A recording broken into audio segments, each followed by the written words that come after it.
was Islamic governance ever meant to be authoritarian? Or have we drifted, far from its original ideals? In this deep dive, we explore the principles of Shura and popular sovereignty through the lens of Chapter 11 in Zafarullah Khan's Islam in the contemporary world. Right, and that's a really fundamental question.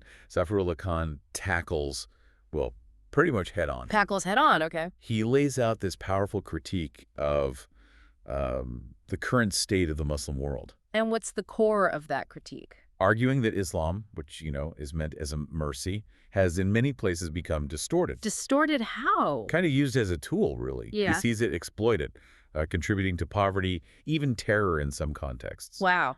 So a really stark departure from the ideal he sees. Definitely. And he puts a lot of the responsibility, well, on Muslims themselves. Saying they're stuck to the past. Yeah, that's his phrase. He feels they haven't really achieved a modern existence that's also truly Islamic. Why not? What's missing? Because, he argues, there's been a real lack of genuine ijtihad. Which is that independent reasoning, right? Applying principles to new situations. Exactly. That vital process of interpretation.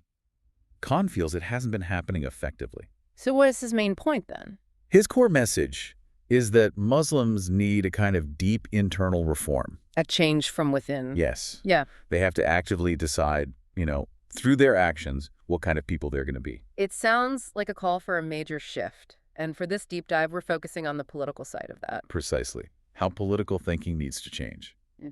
Khan zeroes in on these key principles: Shura, or consultation, and popular sovereignty. Okay, so let's get into that. To understand where things need to go, where did they start? What was the political scene before Islam in Arabia? Well, Khan describes it as a bit mixed in Arabia itself, semi-tribal, semi-monarchical systems. And the neighbors, like the big empires? Iran, Rome. Those were, full-blown hereditary despotic monarchies. Meaning the average person had no say at all. Absolutely none. Power was inherited. Rulers were absolute. So Khan sees Islam's arrival as changing that. Radically, yes. He says Islam initially transformed the Arab system into something participatory and consent-based. That's a huge shift from despotism. A massive shift. And he argues it wasn't just an accident. It comes from the core teachings. From the Quran itself. Yes. He points directly to chapter 3, verse 159. The command there is basically consult them in affairs or consult them in the matter. And then it says, when you have decided, then rely upon Allah. Right. The crucial part, Khan emphasizes, is that this command made Shura consultation mandatory. Mandatory, even for the Prophet Muhammad, peace be upon him. Yes, even for him, despite having divine revelation and wisdom. Wow, that feels incredibly significant. It really is, because the implication Khan draws is clear. If it was required for the Prophet, then it's even more obligatory, even more binding for all Muslim rulers who came after him. There's no escaping it, according to this view. It's not just that one verse, is it? No, he brings up another one, chapter 42, verse 38. What does that one say? It lists Shura right alongside establishing prayer and giving charity, calls it an essential characteristic and sign of the believers. So it elevates it to a core religious duty, like prayer. That's exactly how Khan frames it. It's fundamental. Okay, so Shura is mandatory, but what does it actually look like? Is it a specific system? That's a key point Khan makes. He says the Quran presents Shura as a principle. A principle, not a fixed system. Meaning it's not laying out, say, specific parliamentary rules. The principle of consultation is mandatory. But the way it's done can adapt. Exactly. Muslims in different times and places can figure out the best form to implement that principle, striving towards the ideal based on their own context. But it can't just be for show, right? No, absolutely not. Khan is very clear. It requires serious and effective participation in decision-making. It has to mean something. It needs to actually influence the outcome. Precisely. Not just a rubber stamp. And the source mentions a scholar, Ibn Atiyah, with a strong take on this. Yes, Ibn Atiyah, a respected Quranic scholar. Khan quotes him saying Shura is one of the basics of Islamic law and a mandatory rule. And he went further, didn't he, about rulers who don't consult? He did. Khan cites him, stating that any public leader who doesn't consult with knowledgeable, God-conscious people, well, they should be dismissed from his or her public position. Dismissed. So accountability was built in from early on, in this view. That seems to be the argument, yes. Accountability is key. Which leads us to another concept mentioned, bay'ah. How did that fit in? Right, the bay'ah. Khan explains that the first 4 caliphs, the Rashidun, didn't just take power, they sought the public's acceptance. Through this bay'ah process. Yes, it's described as a mutual pledge. Mutual? Between who? Between the ruler and the people. The ruler pledges to follow Islamic law and serve the public good. And the people? The people pledge their support and, importantly, their advice. That really does sound like a kind of foundational social contract. Very much so. Khan highlights the constitutional weight of this. How so? He notes that breaking this pledge, the bay'ah, was actually possible, if done peacefully. He equates it to modern ideas of impeachment or dismissal. And we see hints of this in what the early caliphs themselves said. Absolutely. Khan quotes the first caliph, Abu Bakr. The famous quote. I have been given authority over you, but I am not the best among you. Obey me so long as I obey God. Where I disobey God, you owe me no obedience. No obedience if the ruler disobeys God. That's huge. It is. And the second caliph, Omar bin Khattab, is quoted similarly. Where I do right, assist me. Where I do wrong, correct me. Correct me, not just obey me. Exactly. Khan uses these examples to show these early leaders saw themselves as accountable. To God, yes, but also directly to the people they governed. They weren't claiming to be above correction. Not at all. It's a far cry from absolute monarchy. Okay, so we have mandatory consultation, Shura, consent via mutual pledge, bay'ah, accountability. How were decisions actually made if there were disagreements during Shura? Khan argues that, based on these principles and precedents, decisions made through Shura could rely on the majority principle. Even if the leader disagreed? Yes, even if the leader held a different view. The majority opinion reached through proper consultation could carry the day. Is there a specific religious basis cited for that? The source mentions a hadith, a saying attributed to the Prophet. What does it say? Something along the lines of, Allah will never let my ummah agree upon misguidance, and the hand of Allah is over the group, Jama'ah. The community. So follow the great mass of believers, Sawadu el-Azam, and whoever dissents from them departs to hell. Okay, and how does that support the majority principle? The interpretation Khan presents is that it suggests a divine protection for the collective community, the Jama'ah, especially the overwhelming majority, the Sawad ul-Azam. So the idea is the majority won't collectively go wrong on fundamentals. Essentially, yes. Adhering to the majority view, arrived at through proper Shura, is seen as a way to stay on the right path and avoid error. Right, so this early picture is participatory, consent-based, consultative, accountable, even using majority rule, it sounds. Well, quite different from authoritarianism. Worlds apart, which leads to the crucial question Khan tackles. What went wrong? How did things shift so dramatically? Yeah, what caused that deviation? This is where Khan points to a major historical turn after those first 4 caliphs. What happened? Muslim rulers started looking at the models around them, the Roman and Persian empires they'd overthrown. The hereditary, despotic ones? Exactly. And they began adopting those traditions, establishing despotic hereditary dynasties. So power started being passed down through families? Yes. But it wasn't just the structure that changed, it was the justification for power. How did that change? They started claiming they were the shadows of God on earth, Ziloah. Ah, the divine right of kings idea, basically. Pretty much. Claiming their authority came directly from God, not through the people's consent or any biah. So God appoints the ruler directly, end of story. That became the narrative. And Khan says you can see this shift reflected clearly in the religious writings of the time, from the Umayyad period onwards. How did the scholarship change? The focus moved away from the rights and role of the people, and instead centered almost entirely on the emir, the ruler. His role became pivotal, almost absolute. And what was the dominant view that emerged in these later books on governance? Khan identifies a consistent theme. Obedience to the emir is binding, full stop. And Shura, what happened to that? It got downgraded. It became purely advisory. The emir could listen or not. He wasn't bound by it at all. He wasn't bound by the consultation he was supposedly commanded to undertake. According to this later view, no. And crucially, the emir also got the right to choose who was on the Shura council. Ah, so he could just pick people who'd agree with him. Precisely. Khan has a very pointed reaction to that. What does he say? He asks, quite bluntly, take a moment to ponder this point. Is it not pure monarchy or dictatorship? Strong words. He argues this setup allows anyone ambitious enough to seize power, stack the council with yes men, rule however they want, and then claim God put them there. And claim divine blessing to keep their power. Exactly. perpetuating their rule. Does Khan think this later model has any Islamic justification? None whatsoever. He's emphatic. My honest and considered opinion is that there is no justification whatsoever for this thinking in Islam.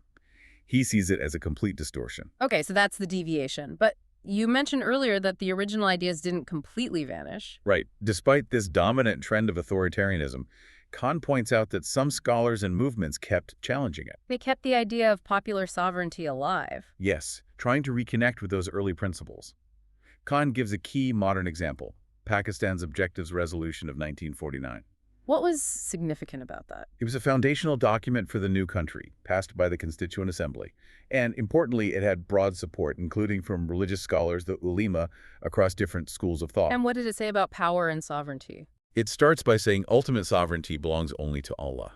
That's fundamental. Okay. But then crucially, it says the authority exercised by the state, within God's limits, is a sacred trust. A trust given to whom? To the people, to be exercised by the people through their chosen representatives. And it explicitly states governance should be based on principles to democracy, freedom, equality, tolerance, and social justice, as enunciated by Islam. So Khan sees this as a major reaffirmation of the original Islamic idea. Absolutely.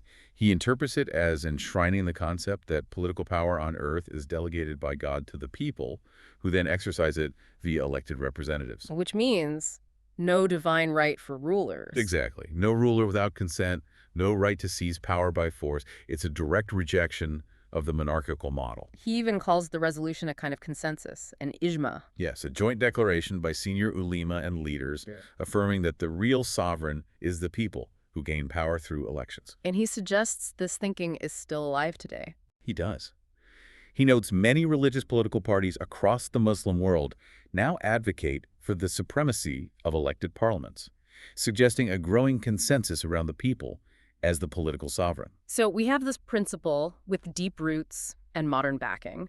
But as Khan acknowledges, it's not the reality everywhere. What are the obstacles? Well, one major challenge is that this concept, despite its Islamic origins actually predating Western democracy, hasn't fully sunk into the political consciousness everywhere. Why not? Khan points to some fundamentalists, or frankly ill-informed leaders, who push what he calls an unreal idealism.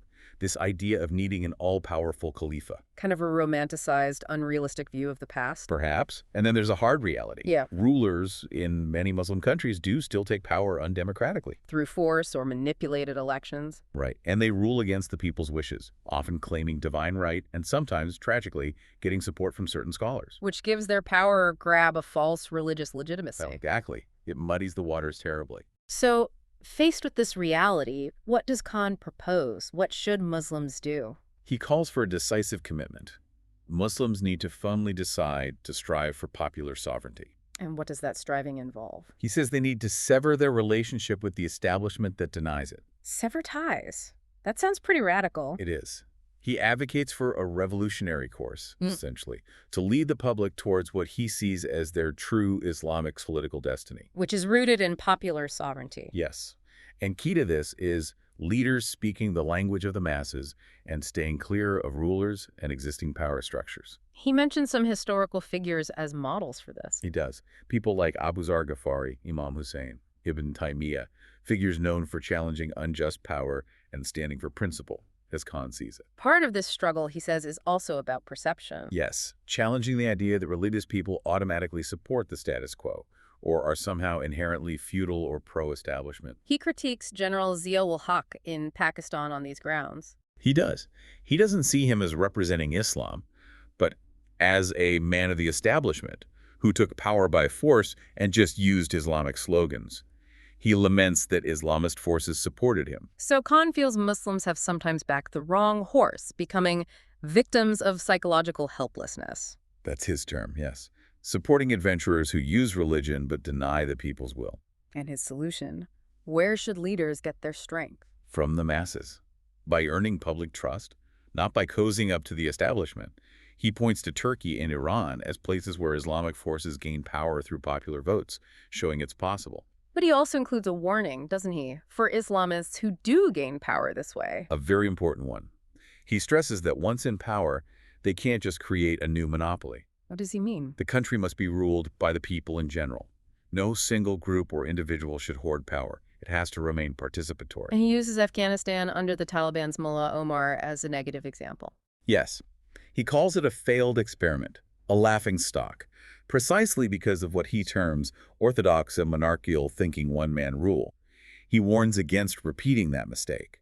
The source also brings in a Quranic story Khan uses to critique this kind of power grab. Right, the story of Queen Sheba or Bilqis in chapter 27. She receives a message from King Solomon and consults her advisors. Yes, and her nobles basically say, we're strong, we're ready to fight, but the decision is yours. And her response is the key part Khan focuses on. It is. She says something incredibly profound.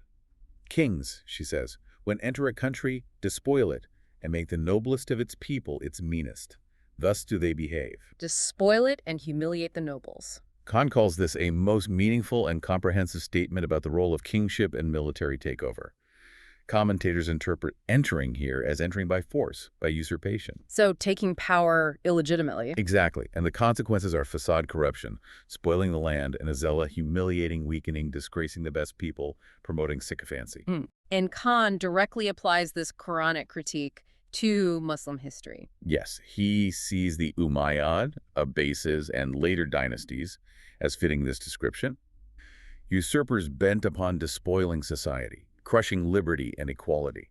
He compares them to colonial powers. That's a strong comparison. It shows how deeply he feels this deviation damaged Muslim societies. Finally, Khan touches on a really damaging long-term effect of all this. Yes, the problem that arises because power and religion became so intertwined. What's the problem? He notes that criticizing Muslim rulers or even scholars who supported them often gets twisted into being seen as an attack on Islam itself. Why did that happen? He blames the interwovenness of monarchical dispensation, Mulukiyat, and the priesthood, Muliyat. He argues this alliance evolved to serve their mutual class interests. The rulers and parts of the religious establishment protecting each other. That's the idea, and the result for ordinary Muslims. Khan paints a grim picture. Centuries of political repression, religious oppression, poverty, and helplessness. He even quotes the poet Iqbal. Yes, mourning the state of being a victim of imperialism, of mullahism and mysticism, a feeling of being trapped from multiple sides. So this deep dive into Khan's chapter, it really lays out a powerful alternative vision. It does. Contrasting those early ideals of Shura and popular consent with the long, often harsh reality of authoritarian rule, justified, sadly, in the name of religion. His core argument seems to be a call to action, doesn't it, for Muslims to actively reclaim that original political heritage? Definitely. A heritage he sees as rooted in popular sovereignty, genuine consultation, and holding rulers accountable, not in unquestioning obedience to whoever seizes power. We've looked at the Quranic basis, the early historical examples, the critique of how things went wrong, the reemergence of these ideas, and the sharp critique of usurpation and its costs. It's a compelling and, for some, perhaps controversial perspective on Islamic history and political thought. It really makes you think. Given this tension Khan describes between the ideal of participation and the reality of autocracy, and his call for Muslims to strive for popular sovereignty, maybe even through revolutionary means. It raises questions for today. Exactly. You might consider how this historical struggle manifests now in contemporary Muslim societies. What are the challenges facing movements trying to reconcile authentic religious principles with, well, genuinely democratic aspirations?